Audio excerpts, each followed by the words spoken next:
ಸ್ನೇಹಿತರೆ ನಮಸ್ಕಾರ, ನಾನು ನಿಮ್ಮ ರಾಕೇಶ್ ಶಾರುಂಡಿ. ಇದೊಂದು ಅತ್ಯಂತ ಕ್ರೂರ ಅಮಾನವೀಯ ಘಟನೆ ಅಂದರೆ ತಪ್ಪಾಗಲಿಕ್ಕಿಲ್ಲ. ಮನುಷ್ಯರಿಗೆ ಭಯ ಹುಟ್ಟಿಸುವಂಥ ಸ್ಟೋರಿ ಇದು. ಇಡೀ ಮನೆಯೇ ಗಬ್ಬು ವಾಸನೆ ಹೊಡಿತಾ ಇದೆ. ಕೊಳೆತ ದುರ್ನಾಥದಿಂದ ಕೆಟ್ಟ ವಾಸನೆಗೆ ತುಂಬ ಹೋಗಿಬಿಟ್ಟಿದೆ. ಯಾವುದೇ ಮಾಸ್ಕನ್ನು ಕೂಡ ಹಾಕದೆ ಆ ಮಹಿಳೆ ಅದೇ ಮನೆಯಲ್ಲಿ ವಾಸ ಮಾಡ್ತಾಳೆ ಅಂದರೆ ಎಷ್ಟು ಅಚ್ಚರಿ ಆಗಬಹುದು. ಮೃತದೇಹದ ಜೊತೆಗೆ ಆ ಮಹಿಳೆ ವಾಸ ಮಾಡ್ತಾ ಇದ್ದಾಳೆ. ಬೆಂಗಳೂರಿನ ಮಹದೇವಪುರದಲ್ಲಿ ನಡೆದಂಥ ಬೆಚ್ಚಿ ಬೀಳಿಸೋ ಘಟನೆ ಇದು. ಸ್ನೇಹಿತರೆ, ಕಾಲ ಕೆಟ್ಟೋಯ್ತು ಅನ್ನೋ ಮಾತನ್ನು ಸುಮ್ಮನೆ ಹೇಳಲಿಕ್ಕಿಲ್ಲ. ನಿಮ್ಮ ಮನೆಯ ಅಕ್ಕಪಕ್ಕದಲ್ಲಿ ಯಾವ ಮಹಿಳೆ ಒಂಟಿಯಾಗಿದ್ದರೂ ಕೂಡ, ಯಾರೊಂದಿಗೂ ಬೆರೆಯದೆ ಏಕಾಂತದಲ್ಲಿ ಒಂಟಿಯಾಗಿರಲಿಕ್ಕೆ ಇಷ್ಟಪಡ್ತಾ ಇದ್ದರೂ ಕೂಡ ಸ್ವಲ್ಪ ಅಂಥ ಮಹಿಳೆಯ ಮೇಲೆ ಕಣ್ಣಿಡಬೇಕಾಗತ್ತೆ ಅಂತ ಇದಕ್ಕೆ ಹೇಳೋದು. ಸಿಲಿಕಾನ್ ಸಿಟಿಯಲ್ಲೊಂದು ಅಂಥದ್ದೊಂದು ಅಮಾನವೀಯ ಘಟನೆ ನಡೆದು ಬಿಟ್ಟಿದೆ. ಪಶ್ಚಿಮ ಬಂಗಾಳ ಮೂಲದ ಮಹಿಳೆಯೊಬ್ಬಳು ತಾನಿದ್ದಂಥ ಅಪಾರ್ಟ್ಮೆಂಟ್ನಲ್ಲೇ ಸಾಕಿದ ನಾಯಿಯನ್ನೇ ಕೊಂದು ಅದನ್ನು ಬಚ್ಚಿಟ್ಟು ಆ ಶ್ವಾನವನ್ನೇ ವಾಮಾಚಾರಕ್ಕೆ ಬಳಸಲಿಕ್ಕೆ ಮುಂದಾಗಿರ್ತಕ್ಕಂಥ ಭಯಾನಕ ಘಟನೆ. ಯಾಕಿದನ್ನು ನಾನು ಪದೇ ಪದೇ ಭಯಾನಕ ಅಂತ ಒತ್ತಿ ಹೇಳ್ತಾ ಇದ್ದೀನಿ ಅಂದರೆ, ಅದನ್ನು ಬಟ್ಟೆಯಲ್ಲಿ ಮುಚ್ಚಿಟ್ಟು ಆಕೆ ಆ ಫೋಟೋಗಳನ್ನು ಬಳಸಿದ್ದು, ಆ ಯಂತ್ರಗಳನ್ನು ಸುತ್ತಲಿಗೂ ಕಟ್ಟಿದ್ದು, ಅದನ್ನು ಯಾವ ಉದ್ದೇಶಕ್ಕೆ ಆಕೆ ಬಳಸಿದ್ಲು ಅನ್ನೋ ಈ ಎಲ್ಲ ಹೇಳಿಕೆಗಳನ್ನು, ವಿವರಣೆಗಳನ್ನು ನಾನು ಈ ವಿಡಿಯೋದಲ್ಲಿ ಸಂಪೂರ್ಣವಾಗಿ ಹೇಳ್ತಾ ಹೋಗ್ತೀನಿ. ಕಂಪ್ಲೀಟಾಗಿ ಈ ವಿಡಿಯೋವನ್ನು ಮಿಸ್ ಮಾಡದೆ ನೋಡಿ. ಈ ಭಯಾನಕ ಸಂದರ್ಭವನ್ನು ಕಣ್ಣಾರೆ ಕಂಡಂಥ BBMP ಇಲಾಖೆ ಅಧಿಕಾರಿಗಳು ಕೂಡ ಶಾಕ್ ಆಗಿಬಿಟ್ಟಿದ್ದಾರೆ. ಮಹದೇವಪುರದ ಚಿನ್ನಪ್ಪ ಲೇಔಟ್ ಅಪಾರ್ಟ್ಮೆಂಟ್ನಲ್ಲಿ ಇಂಥದ್ದೊಂದು ಘಟನೆ ನಡೆದು ಬಿಟ್ಟಿದೆ. ಮಾಟ ಮಂತ್ರದ ಪೂಜೆಗೆ ಸ್ವಂತ ಸಾಕಿದ ನಾಯಿಯನ್ನೇ ಬಲಿ ಕೊಟ್ಟಿರ್ತಕ್ಕಂಥ ಈ ಖತರ್ನಾಕ್ ಮಹಿಳೆಯ ಕತೆ ಕೇಳಿದ್ರೆ ಎಂಥವರು ಕೂಡ ಶಾಕ್ ಆಗಿಬಿಡ್ತಾರೆ. ಆಕೆ ಹೆಸರು ತ್ರಿಪರ್ಣ ಪಾಯ್ಕ್. ಮೂಲತಃ ಬಂಗಾಳಿ ಲೇಡಿ ಆಕೆ. ಮನೆಯಿಂದ ಹೆಚ್ಚು ಹೊರಗೆ ಬರ್ತಾ ಇರಲಿಲ್ಲ. ಹೆಚ್ಚಾಗಿ ಒಂಟಿಯಾಗಿರ್ತಾ ಇದ್ಲು. ನೋಡೋದಕ್ಕೂ ಕೂಡ ಸ್ವಲ್ಪ ಸೈಕೋ ಥರನೇ ಆಡ್ತಾ ಇದ್ಲು. ಆ ಪೊಲೀಸ್ನವರು ವಿಚಾರಣೆಗೆ ಹೋದಾಗ ಆಕೆ ಮಾಡ್ತಾ ಇದ್ದಂಥ ರಿಯಾಕ್ಷನ್ ನೋಡಿದ್ರೆ ನೀವು ಅದನ್ನು ಸಹಜವಾಗಿ ಕಂಡು ಹಿಡಿದು ಬರ್ಬೋದು, ಈಕೆ ಸ್ವಲ್ಪ ಸೈಕ್ ಥರನೇ ಆಡ್ತಿದ್ದಾಳೆ ಅಂತ. ಮಹದೇವಪುರದ ಚಿನ್ನಪ್ಪ ಲೇಔಟ್ ಅಪಾರ್ಟ್ಮೆಂಟ್ ಒಂದರಲ್ಲಿ ವಾಸವಾಗಿದ್ದಂಥ ಈ ಬೆಂಗಾಳಿ ಲೇಡಿಯ ಬಗ್ಗೆ ಅಪಾರ್ಟ್ಮೆಂಟ್ನ ಸ್ಥಳೀಯರೇ ಬಹಳಷ್ಟು ಸಾರಿ ಅಸಮಾಧಾನವನ್ನು ತೋರ್ತಾ ಇದ್ರಂತೆ. ಅವಳ ಬಗ್ಗೆ ಸಹಜವಾದಂಥ ಕುತೂಹಲವನ್ನು ಕೂಡ ವ್ಯಕ್ತಪಡಿಸ್ತಾ ಇದ್ದರು. ಯಾಕೆಂದರೆ ಆಕೆಯ ನಡತೆ ಕೂಡ ಅದೇ ರೀತಿಯಾಗಿ ಕುತೂಹಲ ಭರಿತವಾಗೇ ಇತ್ತು. ಏನೋ ಆಕೆಯ ಮನೆ ಒಳಗೆ ನಡೀತಾ ಇರ್ಬೋದೇನೋ, ಯಾಕೆ ಅವಳು ಅಷ್ಟು ಬಾಗಿಲು ತೆರೆಯದೇ ಮನೆ ಒಳಗೆ ಇರಲಿಕ್ಕೆ ಇಷ್ಟಪಡ್ತಾಳೆ. ಆಕೆ ವಾಕಿಂಗ್ ಆಗಿರ್ಬೋದು, ಆಕೆಯ ಮಾತುಕತೆಗಳಾಗಿರ್ಬೋದು, ಎಲ್ಲವೂ ಸಹಜವಾಗಿ ಅಕ್ಕಪಕ್ಕದವ್ರಿಗೆ ಆ ಥರದ್ದು ಒಂದು ಅನುಮಾನ ಇದ್ದೇ ಇರುತ್ತೆ. AKME ಬ್ಯಾಲೆಟ್ ಅಪಾರ್ಟ್ಮೆಂಟ್ ಅಸೋಸಿಯೇಷನ್ 404 ಈ ಫ್ಲ್ಯಾಟ್ನಲ್ಲಿ ಈ ಮಾಲಕಿ ತ್ರಿಪರ್ಣ ಎಂಬಾಕೆ ನಾಯಿಗೆ ಚಿತ್ರಹಿಂಸೆಯನ್ನು ಕೊಟ್ಟು ಆ ನಾಯಿಯ ಪ್ರಾಣವನ್ನು ತೆಗೆದು, ಜೊತೆಗೆ ಆ ಮನೆಯಲ್ಲೇ ಮೃತದೇಹದ ಗಬ್ಬು ವಾಸನೆಯ ಮಧ್ಯೆಯೇ ವಾಸ ಮಾಡ್ತಾ ಇರೋದನ್ನು ನೋಡಿದ್ರೆ ಎಂಥವ್ರಿಗೂ ಕೂಡ ಆತಂಕಕ್ಕೆ ಶುರುವಾಗಿಬಿಡುತ್ತೆ. ಒಂದು ಕಡೆ ತಾನೇ ಸಾಕಿ ಸಲುಹಿದ್ದಂಥ ನಾಯಿ, ಅದಕ್ಕೆ ಈ ರೀತಿಯಾಗಿ ಚಿತ್ರಹಿಂಸೆಯನ್ನು ಕೊಟ್ಟು ಬರ್ಬರವಾಗಿ ಅದರ ಪ್ರಾಣವನ್ನು ತೆಗೆದು ಈ ಮಟ್ಟಿಗಿನ ವಿಕೃತಿ ಮೆರೆಯೋದಿದೆಯಲ್ಲ, ಆಕೆಯ ಮನಸ್ಥಿತಿ ಆ ಸಂದರ್ಭದಲ್ಲಿ ಹೇಗೆ ಇರಬಹುದು ಅನ್ನೋದನ್ನೇ ಭಾಳಷ್ಟು ಸೈಕಾಲಜಿಕಲ್ಲಾಗಿ ಸ್ಟಡಿ ಮಾಡ್ತಾ ಇರೋದು.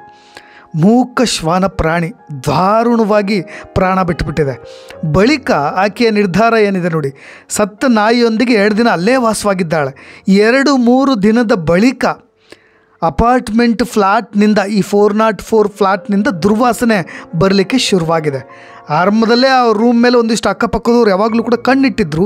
ಯಾವಾಗ ಈ ದುರ್ವಾಸನೆ ಬರಲಿಕ್ಕೆ ಶುರುವಾಯಿತೋ, ಆರಂಭದ ಮೊದಲನೇ ದಿನ ಆಕೆಗೆ ಹೋಗಿ ಸ್ವಲ್ಪ ನಿಮ್ಮ ನಾಯಿಗಳನ್ನು ಎಲ್ಲವನ್ನೂ ಕೂಡ ವಾಶ್ ಮಾಡಿ ಕೊಠಡಿಯನ್ನು ಚೆನ್ನಾಗಿ ಇಟ್ಕೊಳ್ಳಿ, ಯಾಕೋ ತುಂಬ ಕೆಟ್ಟ ಸ್ಮೆಲ್ ಬರ್ತಾ ಇದೆ ಅಂತಲೂ ಕೂಡ ಆಕೆಗೆ ಎಚ್ಚರಿಕೆಯನ್ನು ಕೂಡ ಕೊಟ್ಟಿದ್ದಾರೆ ಆ ಫ್ಲ್ಯಾಟ್ನವರು, ಅಕ್ಕಪಕ್ಕದವರು. ಆದರೆ ಕೊನೆಗೆ ಅಲ್ಲೂ ಕೂಡ ಆಕೆ ಎಚ್ಚೆತ್ಕೊಂಡಿಲ್ಲ. ಆಕೆ ಏನೋ ಒಂದು ದೊಡ್ಡ ಪ್ಲ್ಯಾನ್ ಮಾಡ್ತಿದ್ದಾಳೆ, ಮಾಟ ಮಂತ್ರ ವಶೀಕರಣ ಈ ನಿಟ್ಟಿನಲ್ಲಿ. ಅದನ್ನು ನಾನು ಈ ವಿಡಿಯೋದಲ್ಲಿ ಕೊನೆಗೂ ಕೂಡ ಹೇಳ್ತೀನಿ. ಅದಾದ ಮೇಲೆ ಈಕೆ ಮಾತು ಕೇಳದೇ ಇದ್ದಾಗ ಆ ದುರ್ವಾಸನೆ ವಿಪರೀತ ಮಟ್ಟಿಗೆ ಹೋದಾಗ ಅಲ್ಲಿರ್ತಕ್ಕಂಥ ಅಕ್ಕಪಕ್ಕದ ಸ್ಥಳೀಯರು ಕೂಡ ಪೊಲೀಸ್ನವ್ರಿಗೆ ಮಾಹಿತಿಯನ್ನು ಕೊಡ್ತಾರೆ. ಆಗ BBMP ಅಧಿಕಾರಿಗಳು, ಪೊಲೀಸ್ನವರು ಎಲ್ಲರೂ ಕೂಡ ಸ್ಥಳಕ್ಕೆ ಭೇಟಿ ಕೊಟ್ಟು ಪರಿಶೀಲನೆ ನಡೆಸಲಿಕ್ಕೆ ಮುಂದಾಗ್ತಾರೆ. ಈ ವೇಳೆ ನಾಯಿಯನ್ನು ಆ ಮಹಿಳೆ ಸಾಯಿಸಿರೋದು ಬೆಳಕಿಗೆ ಬಂದಿದೆ. ಆಕೆ ಹತ್ಯೆಗೈದಂಥ ರೀತಿಯನ್ನು ನೋಡಿ ತನಿಖೆ ಮಾಡ್ತಾ ಇದ್ದಂಥ, ವಿಚಾರಣೆ ಮಾಡ್ತಿದ್ದಂಥ ಪೊಲೀಸ್ನವರೇ ಶಾಕ್ ಆಗಿಬಿಡ್ತಾರೆ.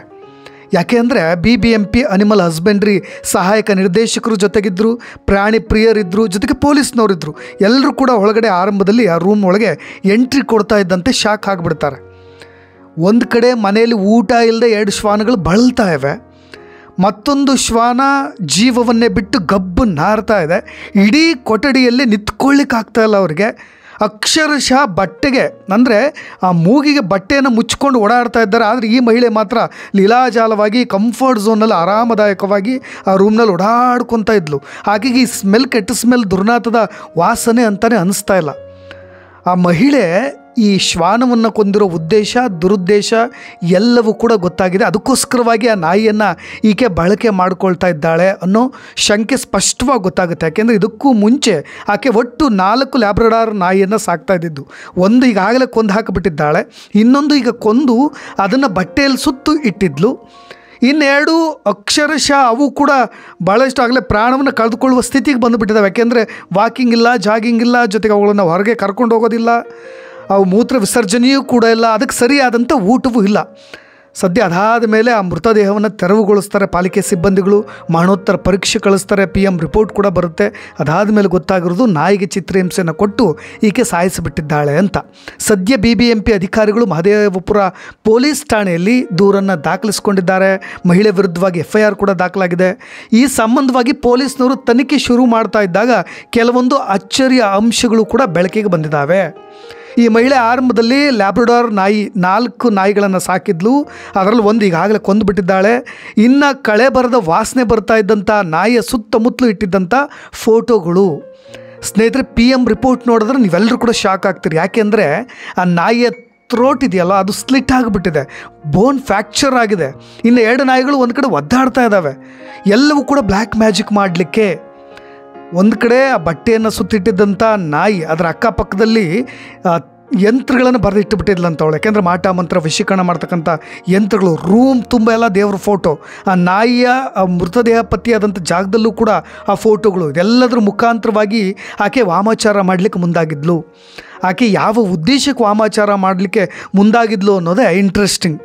ಸ್ನೇಹಿತರೆ, ಮನೆಯಲ್ಲಿರ್ತಕ್ಕಂಥ ಶ್ವಾನಗಳನ್ನು ನೀಟಾಗಿ ಕ್ಲೀನ್ ಮಾಡಿ ಅಂತ ಅವ್ರ ಮನೆಯವರು ಎಷ್ಟೋ ಬಾರಿ ರಿಕ್ವೆಸ್ಟ್ ಮಾಡಿದ್ದು ಉಂಟು. ಆದರೆ ಇವೆಲ್ಲವೂ ಕೂಡ ಅಕ್ಕಪಕ್ಕದವ್ರಿಗೆ ಏನು ಗೊತ್ತಾಗುತ್ತೆ? ಒಂದು ಹರಿತವಾದಂಥ ಚಾಕುವನ್ನು ಇಟ್ಕೊಂಡು ಆ ನಾಯಿಯ ಕುತ್ತಿಗೆ ಕತ್ತರಿ ಹಾಕಿ, ಈ ಮನಸ್ಥಿತಿಯೇ ಭಯಾನಕವಾಗುತ್ತೆ. ಯಾಕೆಂದರೆ ಆ ಒಂದು ಮೃತದೇಹದ ಅಕ್ಕಪಕ್ಕ ಎಲ್ಲ ಶ್ರೀಯಂತ್ರದ ಚಕ್ರಗಳನ್ನೇ ಅವೆಲ್ಲವೂ ಕೂಡ ಬಿದ್ದಿರೋದನ್ನು ನೋಡಿದ್ರೆ ಎಂಥವ್ರಿಗೂ ಕೂಡ ಸಹಜವಾಗಿ ಆತಂಕ ಆಗುತ್ತೆ.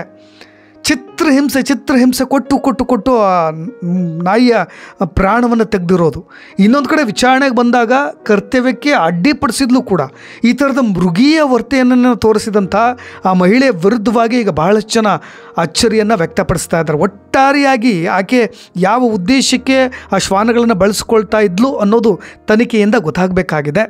ಆದರೆ ಆಕೆ ಇಟ್ಟಿದ್ದಂತಹ ಆ ಒಂದು ಯಂತ್ರಗಳನ್ನು, ತಂತ್ರಗಳನ್ನು, ಜೊತೆಗೆ ಆ ದೇವರ ಫೋಟೋಗಳನ್ನು ಎಲ್ಲವನ್ನೂ ಕೂಡ ನೋಡಿದಾಗ ಇದು ಖಂಡಿತವಾಗಿಯೂ ಕೂಡ ಬ್ಲ್ಯಾಕ್ ಮ್ಯಾಜಿಕ್. ನಿಮಗೆಲ್ಲ ಗೊತ್ತಿರ್ಬೋದು, ಯಾವುದೋ ಒಂದು ಉದ್ದೇಶವನ್ನು ಪಡೀಲಿಕ್ಕೆ, ತಮ್ಮ ಆಸೆಗಳನ್ನು ತೀರಿಸ್ಕೊಳ್ಳಿಕ್ಕೆ ಇನ್ಯಾರೋ ತಲೆಗೆ ಜ್ಯೋತಿಷಿಗಳು ತುಂಬಿರ್ತಾರೆ. ಆ ಒಂದು ಉದ್ದೇಶಕ್ಕೆ ಯಾವುದೋ ಒಂದು ಪ್ರಾಣಿಯ ಬಲಿ ಕೊಡಬೇಕಾಗಿರುತ್ತೆ. ಆ ಒಂದು ಉದ್ದೇಶಕ್ಕೆ ಈ ರೀತಿಯಾದಂಥ ಶ್ವಾನಗಳನ್ನು ಬಲಿ ಕೊಡುವಂಥ ಕೆಲಸವನ್ನು ಮಾಡ್ತಾ ಇದ್ಲೇನೋ ಗೊತ್ತಿಲ್ಲ. ಇನ್ನೊಂದು ಕಡೆ ಈ ಥರದ ಪ್ರಯೋಗದಿಂದ ಇನ್ನೊಬ್ಬರ ವ್ಯಕ್ತಿತ್ವ, ಜೊತೆಗೆ ಅವರ ಒಂದು ನೈಜತೆ ಈ ಥರದ ನಾಶವಾಗಲಿಕ್ಕೂ ಕೂಡ ಈ ರೀತಿಯಾದಂಥ ಕೆಲಸಗಳನ್ನು ಮಾಡಲಿಕ್ಕೆ ಮುಂದಾಗ್ತಾರೆ. ಒಟ್ಟಾರೆಯಾಗಿ ಯಾರನ್ನೂ ವಶಪಡಿಸ್ಕೊಳ್ಬೇಕು, ದೈಹಿಕವಾಗಿ ಮಾನಸಿಕವಾಗಿ ಅವ್ರನ್ನ ನಮ್ಮೆಡೆಗೆ ಸೆಳ್ಕೊಳ್ಬೇಕು ಅನ್ನೋ ರೀತಿಯಾಗೂ ಕೂಡ ಈ ರೀತಿಯಾದಂಥ ವಶೀಕರಣವನ್ನು ಮಾಡಲಿಕ್ಕೆ ಮುಂದಾಗ್ತಾರೆ. ಒಟ್ಟಾರೆಯಾಗಿ ನಮ್ಮ ಶತ್ರುಗಳು ನಾಶವಾಗ್ತಾರೆ, ಅವರು ದುರ್ಬಲರಾಗ್ತಾರೆ ಅನ್ನೋ ಉದ್ದೇಶಕ್ಕೋಸ್ಕರವಾಗಿಯೇ ಈ ಬ್ಲ್ಯಾಕ್ ಮ್ಯಾಜಿಕನ್ನು ಮಾಡೋದು. ಈ ಥರದ ಕ್ರೂರ ಮಹಿಳೆಯ ಬಗ್ಗೆ ಹೆಚ್ಚಿನ ತನಿಖೆಯಾದಾಗ ಮಾತ್ರ ಈಕೆಯ ಮನಸ್ಥಿತಿ, ಉದ್ದೇಶ ಎಲ್ಲವೂ ಕೂಡ ಗೊತ್ತಾಗುತ್ತೆ. ಇದೇ ಕೇಸ್ಗೆ ಸಂಬಂಧಪಟ್ಟಾಗ ಇನ್ನೇನಾದರೂ ಅಪ್ಡೇಟ್ಸ್ ಇದ್ದರೆ ಅದರ ಸಮೇತವಾಗಿ ಮತ್ತೆ ಬರ್ತೀನಿ. ನಾನು ರಾಕೇಶ್ ಶಾರುಂಡಿ, ಧನ್ಯವಾದ.